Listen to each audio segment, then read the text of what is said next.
우리는 서유리 문답 통해서 요즘은 십계명을 공부하고 있고, 오늘은 70문서부터 72문까지 제 7계명에 대한 말씀을 같이 공부하도록 하겠습니다.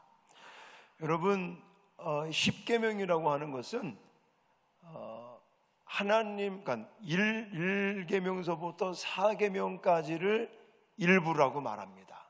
이것은 하나님과 우리와의 관계성 속에서 내가 하나님을 어떻게 사랑하는지, 어떻게 사랑해야만 하는 건지, 또 하나님을 예배할 때 예배하는 자로서 하나님과 어떤 관계를 맺으면서 살아가야 되는지, 이렇게 대신 하나님과의 관계성 속에서 일부를 말씀을 하셨다면, 2부는 4계명서부터 10번째 계명까지 대인, 사람에 대해서 어떻게 사랑하며 또 살아가야 되는지, 이런 부분들을 이야기하는 거라고 말씀을 드렸습니다.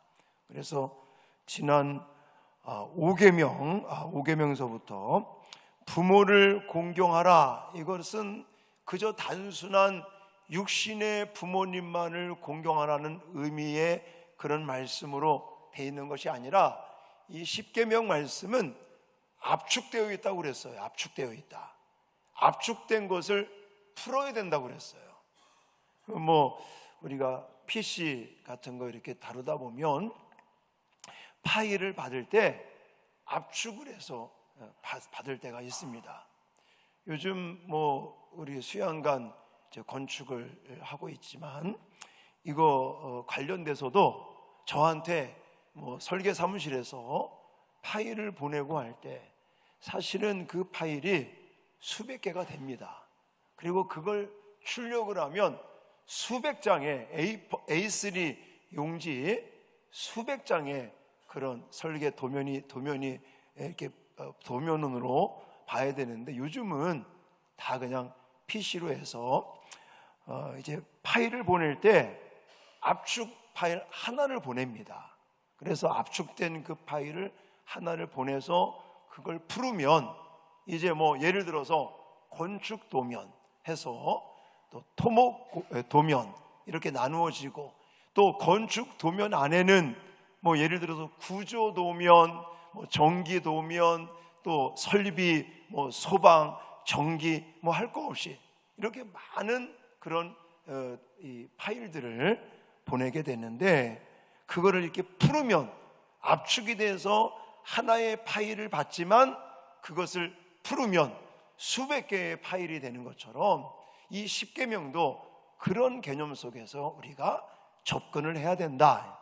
그래서 부모를 공경하라 라는 것은 단순한 육신의 어머니, 아버님만을 공경하라는 말이 아니라, 그걸 풀으면 권위를 인정하고 하나님께서 세우신 권위에 대해서 우리는 어떻게 지켜야 되는가.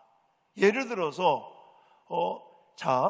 가정에서 부모라고 하는 권위가 있는가 하면, 교회 안에, 신앙 공동체 안에는 어떤 권위가 있습니까? 리더십이라고 말하죠.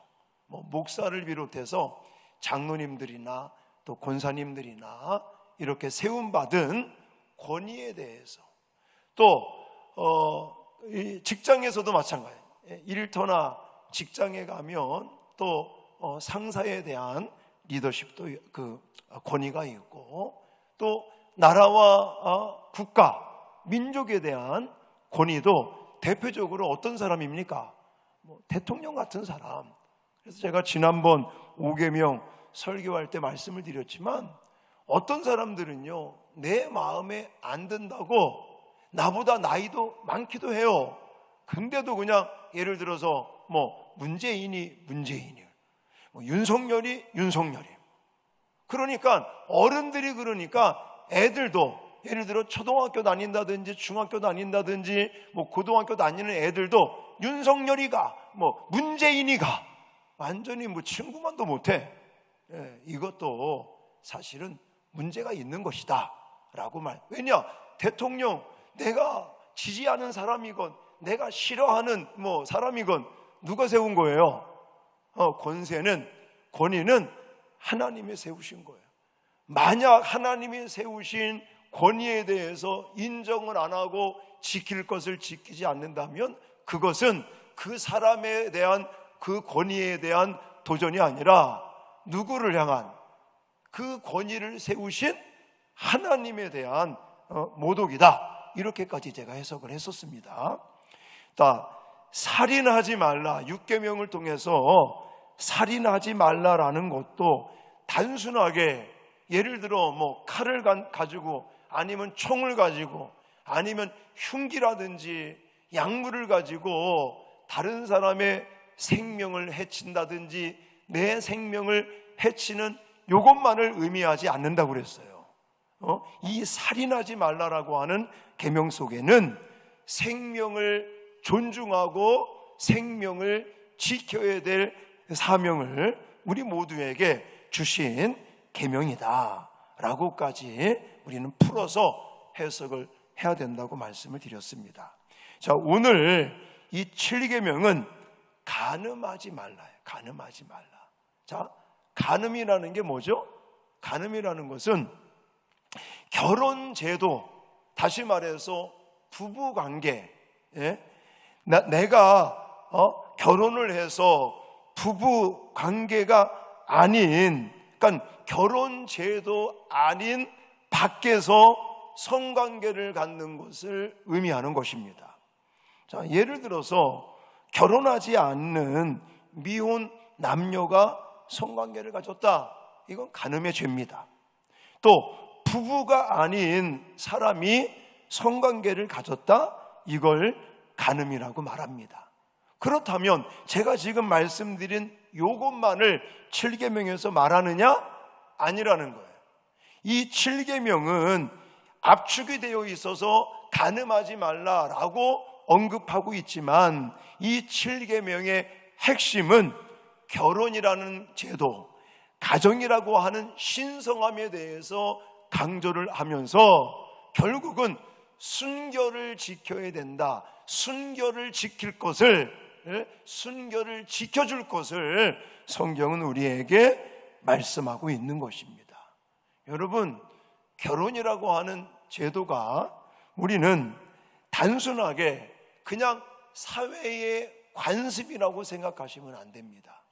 우리 예수 믿고 하나님 안에서 신앙생활하는 우리들은 이 결혼 제도라는 것을 그냥 우리의 사회 속에 있는 어떤 관습과 같은 또 문화의 하나의 산물 중에 하나라고 생각하시면 이건 잘못된 생각입니다. 우리의 결혼관은 어때야 되느냐? 결혼 제도는 누가 만드셨다? 하나님이 만드셨다라는 사실을 기억하셔야 됩니다. 결혼 제도는 하나님께서 직접 만드신 제도입니다. 7계명은 하나님께서 직접 만드신 그 결혼이라고 하는, 가정이라고 하는 울타리, 결혼이라고 하는 그 제도의 신성함을 지키라고 말씀하고 있는 것이에요. 자, 그렇다면 하나님께서 이 결혼 제도를 왜 만드셨을까요? 자, 여러 가지를 이야기할 수 있지만 저는 오늘 대표적인 3가지만 말씀을 드리겠는데, 첫 번째는 서로 도와주라는 의미가 담겨져 있습니다. 자, 창세기 2장 18절 말씀 같이 읽겠습니다. 시작. 여호와 하나님이 이르시되 사람이 혼자 사는 것이 좋지 아니하니 내가 그를 위하여 돕는 배필을 지으리라 하시니. 아멘.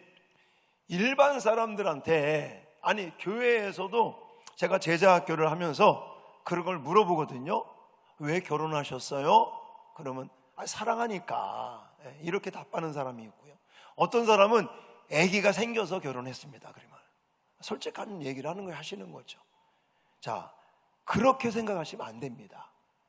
성경적으로 우리 하나님께서 결혼이라고 하는 제도를 만들어 놓고 이 결혼이라고 하는 제도를 신성하게 만드신 이유가 먼저는 창세기 2장에 나와요.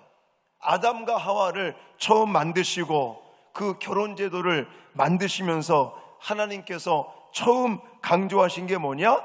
혼자 사는 것이 좋지 아니하다. 그래서 돕는 배필로 결혼 제도를 만드셨다라고 말하는 겁니다.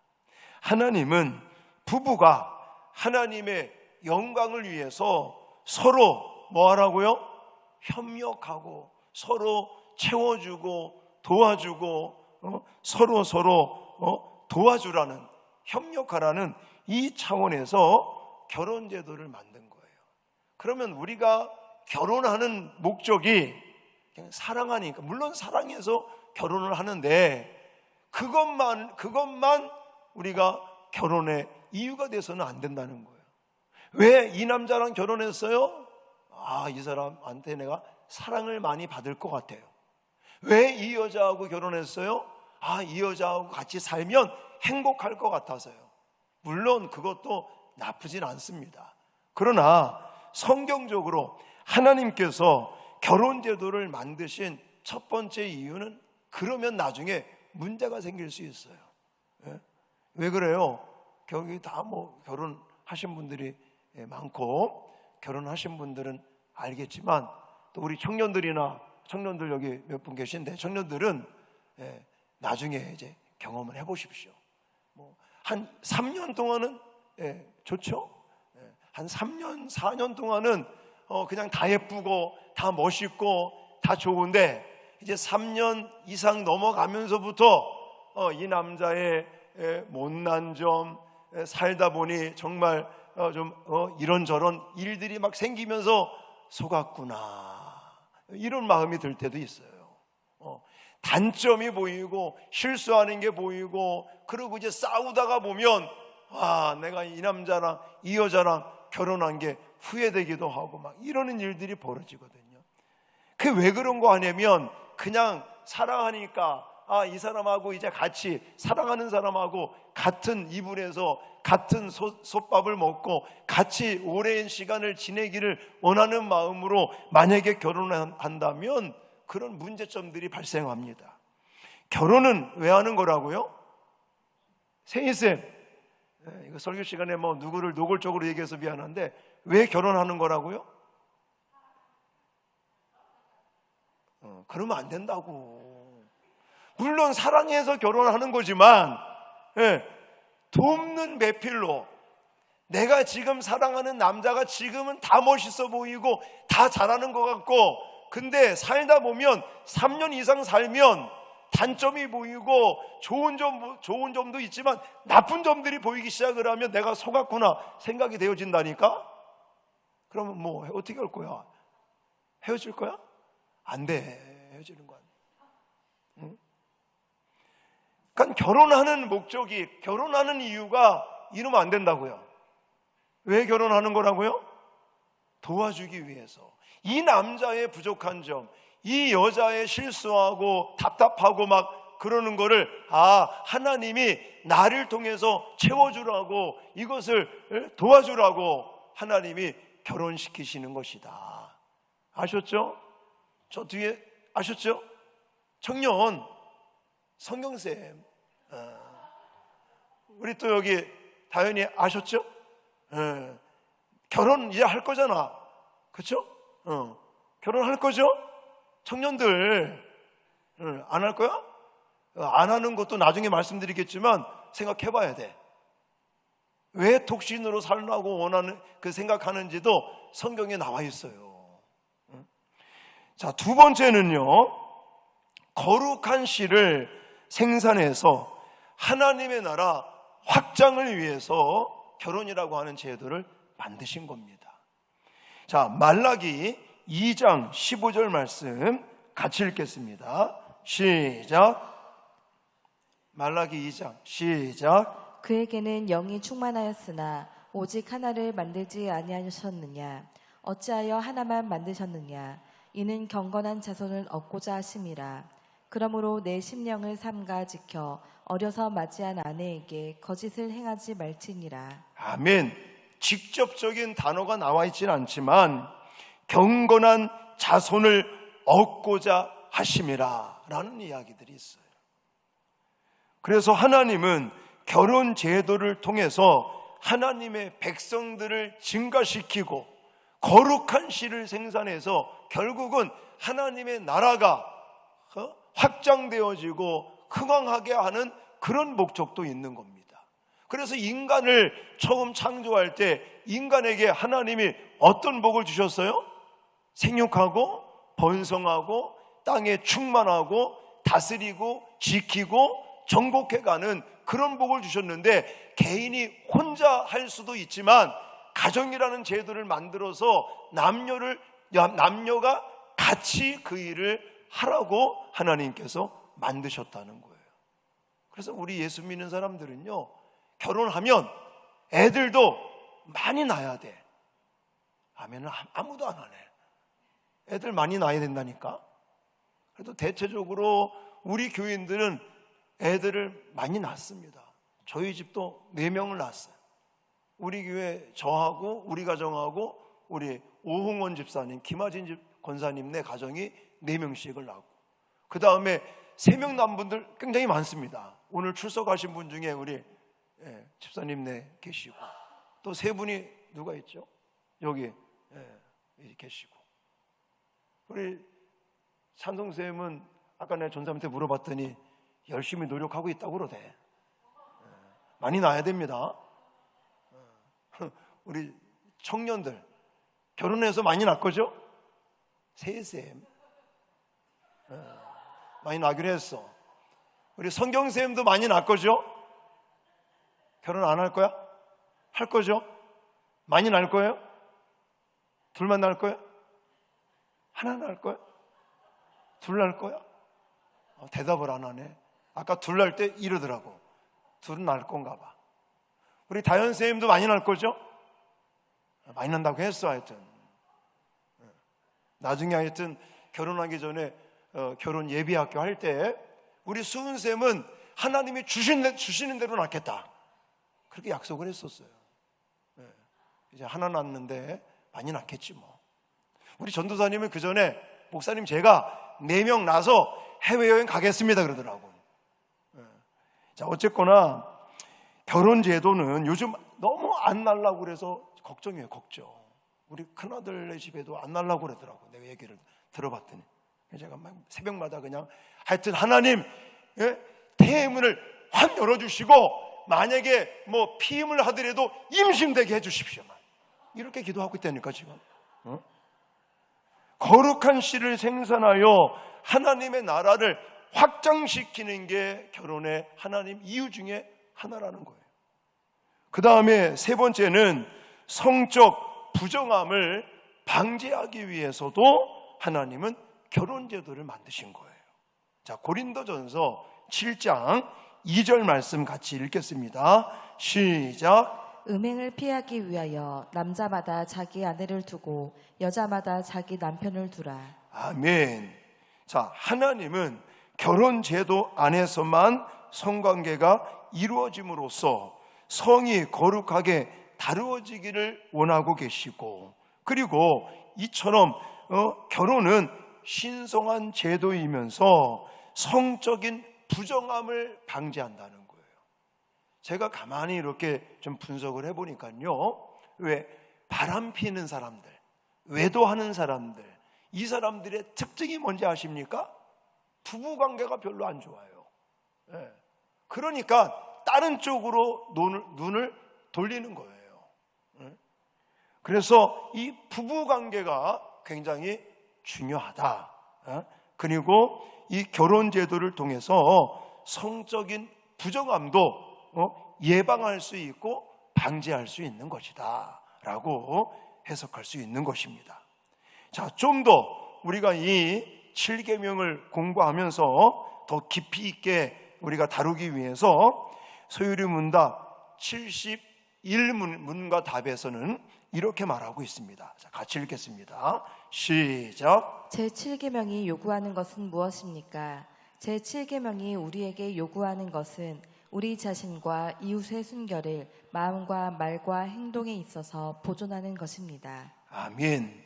제7계명이 우리에게 요구하는 것은 단순한 육체적인 성관계를 하지 말라라고 말씀하는 게 아니라, 물론 그것도 하지 말아야 되지만 그렇게 좁게만 말씀하신 것이 아니라 이것을 풀어서 확대 해석을 해서 우리는 내 자신과 이웃의 순결한 생각, 순결한 말, 또 순결한 행동을 통해서 순결을 지킬 것을 강조하고 있는 말씀이다. 에베소서 5장 3절과 4절 말씀을 같이 읽겠습니다. 시작. 음행과 온갖 더러운 것과 탐욕은 너희 중에서 그 이름조차도 부르지 말라. 이는 성도에게 마땅한 바니라. 누추함과 어리석은 말이나 희롱의 말이 마땅치 아니하니 오히려 감사하는 말을 하라. 아멘. 그래서 저는 이 소유리 문답과 에베소서 5장의 말씀을 근거로 해서 우리 자신과 이웃의 순결을 이제 어떻게 지키며 보존할 수 있을 것인가, 세 가지를 기억하시라고 말씀드리고 싶은데, 하나는 마음으로, 두 번째는 언어, 말로, 그리고 세 번째는 행동으로 우리 자신과 우리 이성들, 다른 이성들의 순결을 지키고 보존시켜야 되겠다라는 거예요. 자, 이거는 제가 좀 아까 오전에 예배가 엄청 길어졌어요. 이걸 다 설명하고 또 72문을 설명하니까 너무 이게 길어져가지고 이거는 이제 이렇게 넘어가고, 자, 다시 말해서 그냥 성생활을 포함한 이 배우자에 대한 의무를 다해야 되는데, 또 이성에 대해서, 배우자가 아닌 다른 이성에 대해서 우리는 마음과 언어와 행동을 가지고 순결을 지키고 순결을 또한 보존시키기 위해서 노력을 해야 된다라는 말씀을 간단하게 드리면서, 자, 이 72문을 공부하면 이게 다 포함되기 때문에 자, 넘어가겠습니다. 72문제와 답을 같이 또 읽겠습니다. 시작. 제7계명이 금하는 것은 무엇입니까? 제7계명이 금하는 것은 정결하지 않은 모든 생각과 말과 행동입니다. 아멘. 그러니까 7계명에서 요구하는 것이 우리가 순결을 지키기 위해서 세 가지, 마음, 생각입니다. 두 번째 말, 언어, 세 번째 행동으로 우리는 순결을 보존하고 지켜나가야 된다. 그리고 그걸 강조했고, 금지하고 있는 것도 이거예요. 내가 이 생각할 때 내 마음으로 부정한 생각을 하지 말라라는 거예요.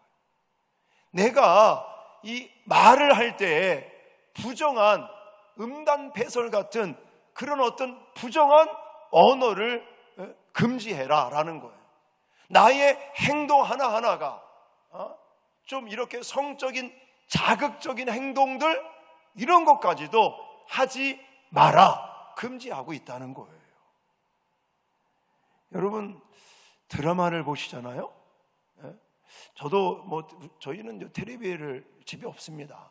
텔레비 볼 시간도 없고, 그래서 가끔씩 드라마 하나를 정해놓고, 이제는 요즘은 휴대폰을 가지고 볼 수 있지 않습니까? 그래서 그 전에 저는 좀 나이가 들어가서 그런지 또 사극 드라마가 재밌더라고. 그래서 옛날에 대조영도 보고 한참 지나간 거였지만 그거를 이제 하나를 정해놓고 일주일에 한 편씩 이렇게 보면서 본 적이 있는데, 일반적으로 드라마를 많이 보다 보면 주제가 뭐에 대해서 빠지지 않고 잘 나오죠? 불륜에 대한 이야기. 아마 우리나라 드라마를 보다 보면 이 불륜에 대한 이야기가 안 빠지고 나오는 것 중에 한 주제라고 말합니다. 꼭 남녀 간의 사랑 이야기, 불륜에 대한 이야기가 빠지지 않고 나와요.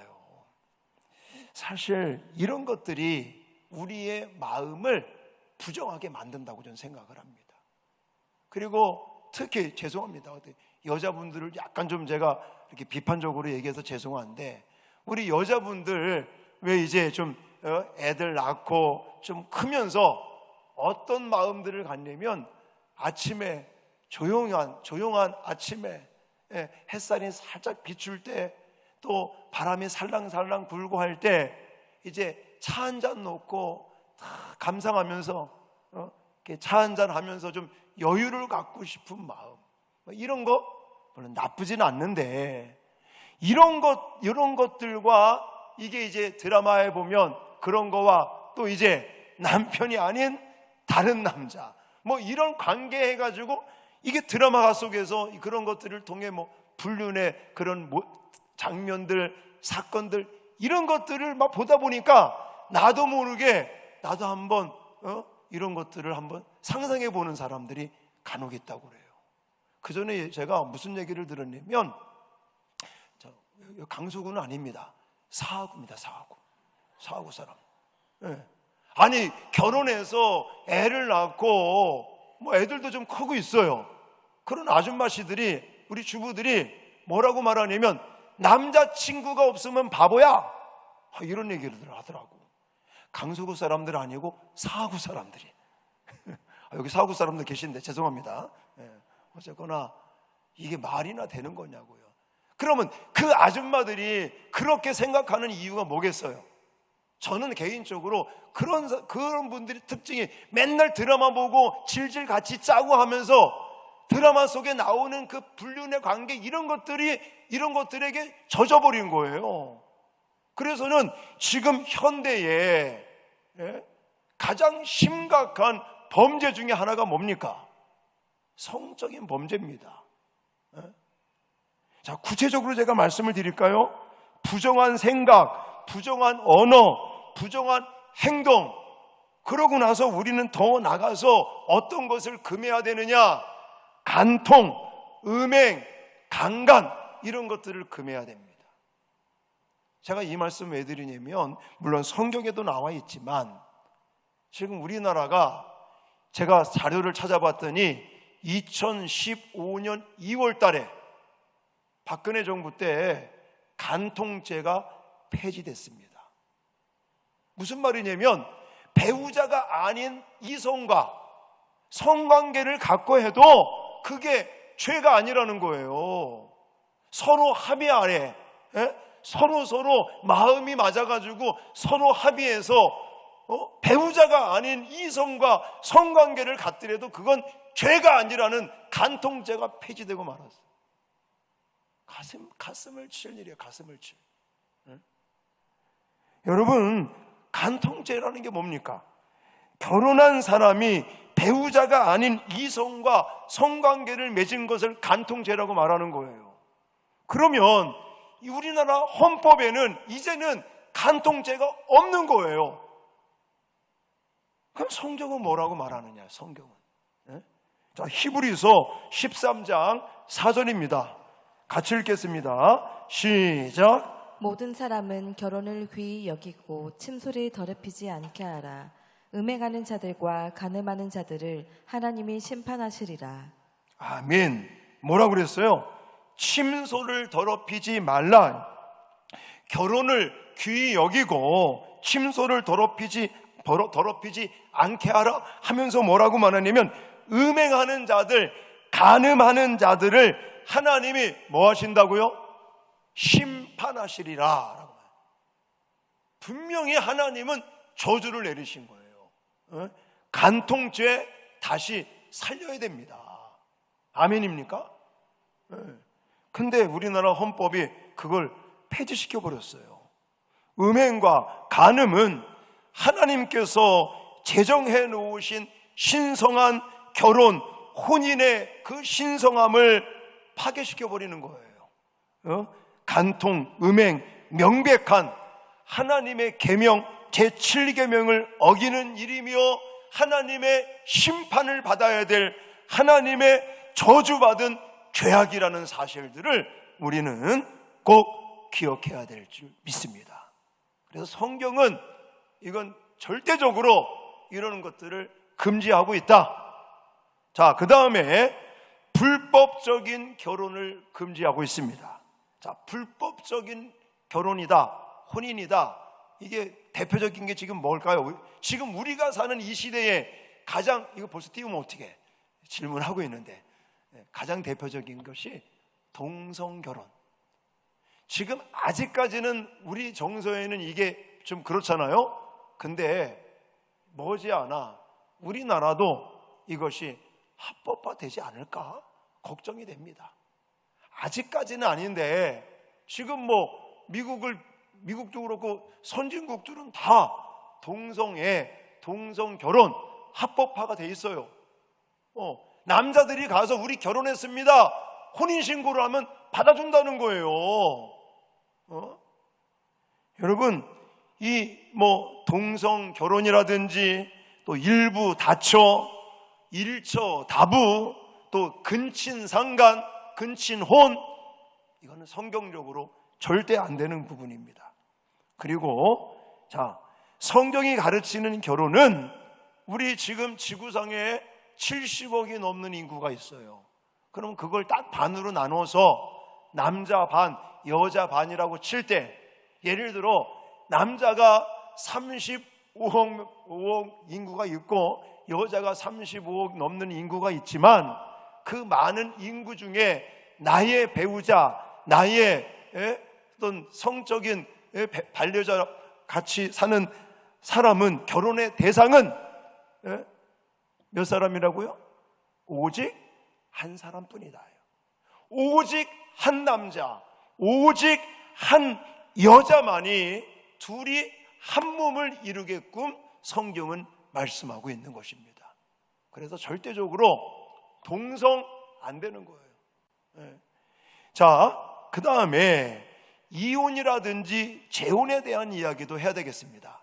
이게 연관되어 있기 때문에. 그리고 좀 죄송하지만 오늘날 우리 한국 사회에도 이혼율이 저는 50% 넘다고 보는 사람입니다. 왜냐하면 아직 통계상으로는 50%가 넘지 않는다고 말하지만, 자, 이혼을 해서 완전히 법적으로 갈라선 사람들이 지금 50% 좀 안 되거든요. 근데 그냥 예를 들어 잘 살다가 하루아침에 이혼, 이게 아니잖아요. 관계가 안 좋아서 이제 별거 생활을 또 하는 사람도 있습니다. 그리고 이게 어떤 호적상 이혼이 안 돼 있지, 지금 거의 헤어져서 살고 있는 사람들도 있단 말이죠. 그렇게 본다면 우리나라도 지금 이혼율이 50%가 넘는 거예요.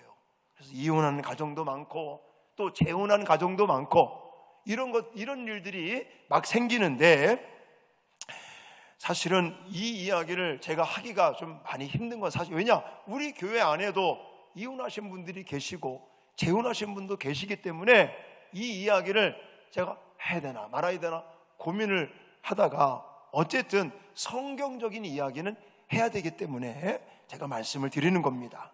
자, 이혼에 대해서 성경에서는 뭐라고 말하느냐? 자, 마태복음 5장 32절 예수님께서 직접 말씀하신 겁니다. 시작. 나는 너희에게 이르노니 누구든지 음행한 이유 없이 아내를 버리면 이는 그로 간음하게 함이요 또 누구든지 버림받은 여자에게 장가드는 자도 간음함이니라. 아멘. 하나님께서 결혼을 통해 두 사람을 한 몸으로 만들었다고 말씀을 드렸어요. 신성한 하나님께서 만드신 이 결혼 제도이기 때문에 하나님이 이혼을 하면 좋아하실까요? 슬퍼하실까요? 슬퍼하시겠대.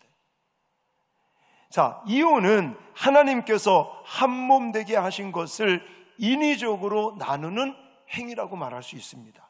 그래서 예수님은 음행한 이유 없이 이혼하는 것은 제7계명을 어기는 일이라고 해석할 수 있다는 것입니다. 그리고 이 이혼은 간음이라고 말할 수 있어요. 또 사별이 아닌 배우자가 살아있는 중에 이루어지는 재혼도 사실은 성경적이지는 않습니다. 자, 자신은 초혼이지만 상대방이 재혼인 경우 재혼할 당시에 이전의 배우자가 만약 살아있다면 이것도 성경적이지는 않습니다. 그러니까 성경적으로 우리가 해석을 한다면 이혼은 언제만 가능하다. 간음의 문제가 있을 때만 가능하다. 그리고 재혼할 때는 만약에 사별한 거라면 괜찮은데 사별하지 않았다면, 상대방도 그렇고 나도 그렇고 사별하지 않았다면 재혼하는 것이 성경적으로 바람직하지 않다라는 거예요. 그럼 어떻게 해야 되느냐? 다시 그러니까 헤어진 사람과 다시 좋게 하든지 아니면 혼자 사시든지, 이게 성경적인 거예요.